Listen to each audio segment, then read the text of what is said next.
So there have been a number of cyber attacks lately in Russia, and we're going to talk about what just happened here. Before I do, though, I'm going to talk about something else before I get to this. The cyber attack's really important, but I want to follow up on another story first. So let's look at this.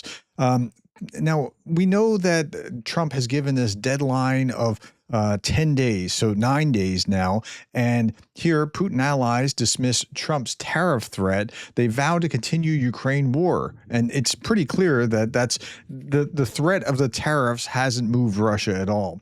The Kremlin told Trump that Russia to determine the timing and pace of negotiations, not Washington, after Trump shortened his ultimatum from 50 days to 10 with threats of tariffs. Okay, so they're not moving. And here's Alexander Dugin, that's Putin's brain, talking about how the sanctions on retail of Russian oil and gas will provoke the split between four important countries: China, India, Brazil, and Turkey on one hand, and the United States on the other. Trump will punish not only us, but them as well. Unfriendly move. BRICS will be stronger. So China, India, Brazil, Turkey, and Russia will all be okay, is how he's saying it. But they're going to feel an effect, but they're going to be split off from the U.S. And yeah, the tariffs are going to do, but the BRICS, they're going to survive. Well, you know, I think the BRICS might split off from Russia, not from the United States. Now, here's Anton Gerashenko, President Trump, regarding India buying energy and weapons from Russia. Now, this is why I think Trump's actually likely to do it.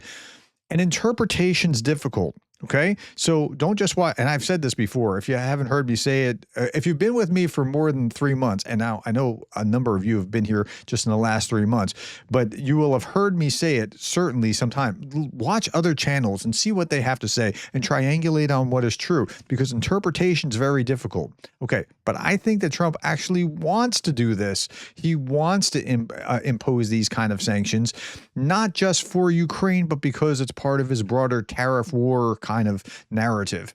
Okay. President Trump regarding India buying energy and weapons. This just came out.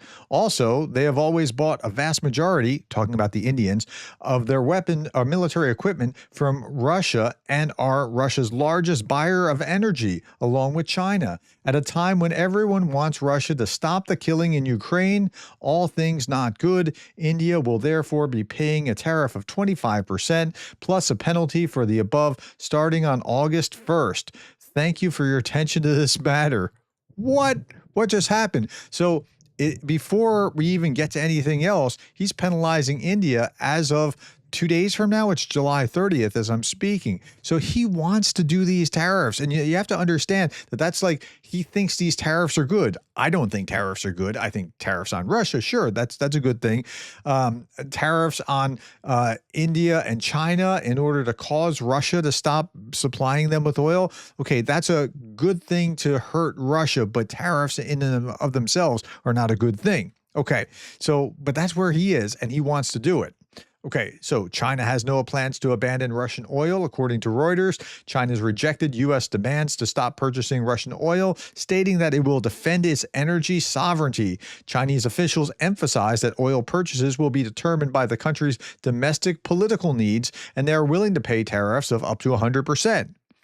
And they're also trying to get off Russian oil by drilling in China as well. Really deep, like some of the deepest wells on Earth, just because they're trying to get, energy independent. Now, here's Scott Bessent. He is the U.S. Treasury Secretary, and he's talking about what just happened.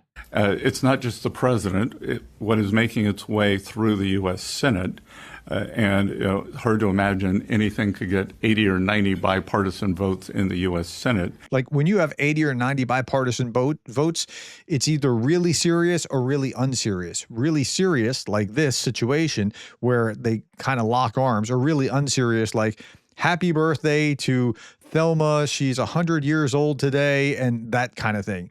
But otherwise, they just kind of fight. That's the way it works. Is a bill that will give the president discretion to apply secondary tariffs on sanctioned Russian oil from, I believe it's from 0 to 500%. I believe he's used 100%. And we've heard from several of our European counterparts, NATO allies, even Canada, well, Canada is in NATO, that they will be following on that. So we would expect. Did you hear what he just said? So he's saying that after the U.S. uses 100% tariffs, which the Senate bill would give him up to 500%, so that he's not using all the leverage that he has, he could ratchet that up. But it's not just the U.S. putting 100% tariffs, but he expects that Europe would also do the same to those countries. So that becomes really problematic for those countries. Most of the Western alliance that has been supporting Ukraine to follow on that. So I think anyone who buys sanctioned Russian oil should be ready for this. Yeah, how about that? Okay, so that's where we are with that. Now let's get to the big story. And the big story was about all these cyber attacks that have been happening. We know what happened to the airline, Aeroflot, and we know that it happened just now in Crimea. Let's talk about this. In the Aeroflot example, it's come in for ridicule after it was reported that Ukrainian hackers found its CEO had not changed his password for 3 years. However, it's been reported that password management was the responsibility of a specialist SFB unit, which is now being blamed, and they've got to be really concerned for their jobs and what they put in their tea. Okay, massive data breach hits Russian authorities in Crimea. This is the big one. As Ukrainian intelligence downloads secret military files, so they're finding things out about all kinds of things. I'm interested in one in particular, but they found out about all kinds of things. Military logistics, where military bases are, where military things are stored, that sort of thing. Ukrainian cyber specialists downloaded 100 terabytes of Russian military data before the original files on before destroying the original files on government servers. And then Ukraine uncovered hard proof, this is what I'm interested in, of Russia's mass child abductions, according to military intelligence. Yeah, it's bad. Okay, here it is in the Kyiv Post. The recovered material contained documentation confirming the forced displacement of children from the temporarily occupied territories of Kherson, Zaporizhia, Donetsk, and Luhansk regions of Ukraine. Its specialists gained access to several thousand lists of deported children, details of children without legal guardians for whom Russia illegally appointed replacement Russian custodians, including the addresses of new places of residence where the abducted children were resettled. This is genocide. It's part of the definition of genocide. I've looked it up, where you're stealing children and taking them away from wherever. That's genocide. Okay. Ukraine intends to use obtained information to both find and return the abducted children home and return home the abducted children, as well as identifying and punishing those involved in the crime. So this is big. This is really big. It's not just the military bases. It's also knowing how many children and where they are and that sort of thing. Now, I don't know if this was before or after. Senator Richard Blumenthal from Connecticut, a leading Democratic voice on foreign policy, says that Russia should be declared a T-state if it fails to return these kidnapped Ukrainian children. 20,000 of them are still in Russian hands. Well, we know that. And now we have the evidence, and yeah, we shouldn't even be negotiating here without getting this point first. Return the children, then we can start having some talks about a ceasefire. Okay. Meanwhile, in Russia has blocked access to speedtest.net, a popular internet speed testing service. So if you go into speedtest.net and you click on it, it will test how fast your uploads are and your downloads, so that you can figure out, is my computer running as fast as it can on the internet, or should I upgrade, or that sort of thing. Russian authorities claim the site negatively influences Russians and accuses its developers of ties to U.S. intelligence. Really? Really? That's what they're doing in Russia. All right. Now, next big story. And this is big and has a lot of implications. I've been saying that Trump has made a turn. It's hard to believe, but it seems like he has. And I think he was influenced by Keith Kellogg, who was influenced by Foreign Minister Sikorski from Poland after things were hit in Poland, the Polish embassy in Kyiv was hit. And I think that was a chain of progression that coupled with Trump having his talk with Putin. And when they have the talk with Putin, Putin says these nice things, and then he still bombs and then nice things, and then he bombs and nice things. So between those two events, Trump has changed. Now, I don't know if he'll change for good. I can't predict that, but he's changed his tune significantly. Trump has announced that he will allow Ukrainian refugees to remain in the United States until the end of the war. It was an open question for quite a while. I've been asked if Ukrainians, if they would be able to stay, right? Okay, let's hear what he has to say, and I'll say it again because it's kind of low. Will you let those Ukrainians who fled the war to stay in the United States until the war ends? I think we Would you let the Ukrainians who have fled the war stay in the United States until the war ends? He's asked. I think we will, yeah. I think will? I think we will. We have a lot of people that came in from Ukraine, and we're working with them. He said, we will. We have a lot of people from Ukraine. We're working with them. That's a change in tone from Trump. Okay.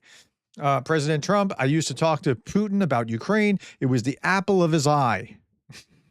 Yeah, well, he wanted it. He wants to smash it if he can't possess it. But you know what? He's had a hard time. Yes, he's had a hard time. This was supposed to be a 3-day war, and now it's been 3 years. I really thought we had settled it 3 or 4 times. It would have been easy to settle, and it's going to be a long time. He's admitting this. Something has significantly changed, and I've been saying that and saying that. So we're just seeing it again. So when I'm showing you this headline, like Trump to Putin, we're done, the brutal breakup, it's changed. Things have changed. Okay. Within the context, though, of what's going on here, I have to say this. I can't see everything. Others won't see everything, and they're going to have biases one way, just like I'm going to have biases a different way. And interpreting this is very, very difficult. So I'm going to give you an example of what I mean by how difficult the interpretation is. Within the last 2 weeks, there's been a lot of talk about Azerbaijan and Russia. And so Anton Gurashenko posted this, and this Azerbaijan-Russian relations bit is really, really useful to understand why it's difficult to get proper interpretation. It's important to note what's going on in the Armenia-Russian relations, he says. I want to share with you an opinion by a Ukrainian expert. Lately, reports have appeared in that Russia is significantly reinforcing its 102nd military base in Armenia. Reportedly, a large amount of military equipment and ammunition has been delivered to the base in Gerdes, with several cargo planes landing daily carrying military shipments. This uptick in supplies to the Russian base in Gerdes has raised numerous questions and hypotheses. So now there's a difference between what we know and what we don't know and what we think we know, and being able to say, here's what we know, and there's a difference between what we think we know and what we actually know. That's wisdom. Okay, hypothesis number 1. So what we know is that the Russians have been fortifying this base. Here's what we don't exactly know, but what we think we know is the hypotheses of why. Okay, hypothesis 1, Russia is likely to aiming to strengthen its 102nd military base in order to preserve strategic influence in the South Caucasus. Or hypothesis 2, the reinforcement could be a reaction to growing tensions with Azerbaijan and serve as a warning message to Turkey, stay away. Or hypothesis 3, supply deliveries could be tied to preparations for potential regional changes, including possible conflicts with Armenia, Azerbaijan, or Georgia. Or 4, the military shipments might be part of a broader strategy by Russia to exert pressure on the government of, the government of Nikolai Pashinyan has been at odds with Russia, right? So in order to put pressure on that government and to get them to back down, Pashinyan has repeatedly expressed dissatisfaction with Russia. We know that that's true, but is that why they're doing it? Or another hypothesis, number 5, is that Russia may be supporting opposition forces in Armenia to undermine the Pashinyan ahead of the 2026 parliamentary elections. Or it's possible that the shipments are part of a routine upgrade. It could be that simple. Or it may be that it's a response to Armenia's pro-Western course. Remember, they're trying to work there's a oil pipeline all the way through from the Caspian Sea to Turkey. Rising tensions with Azerbaijan are preparing for unseen scenarios, and the list goes on and on. So I say that to say this. It's hard to interpret what's going on. And so I say sometimes we just don't know. It could be this, or it could be that, or it could. I'm not hedging. I'm just trying to say, in humility, we can't actually be sure. And anyone who's like cocksure about this is why they're doing it. It's all because of this. Be very, very careful with that kind of analysis. Okay, last little bit. The Verkhovna Law Enforcement Committee has backed the president's bill on NABU and SAPO without any amendments. The bill is recommended for adoption as a whole with a vote set for tomorrow. I think it'll pass. I mean, between the protest and the pressure from Europe and the United States, I think it'll pass. All right, when I talk about interpretations, this is one of the better memes that I could show you to help you understand what's going on. English literature, I will die for honor. French literature, I will die for love. American literature, I'll die for freedom. Russian literature, I will die.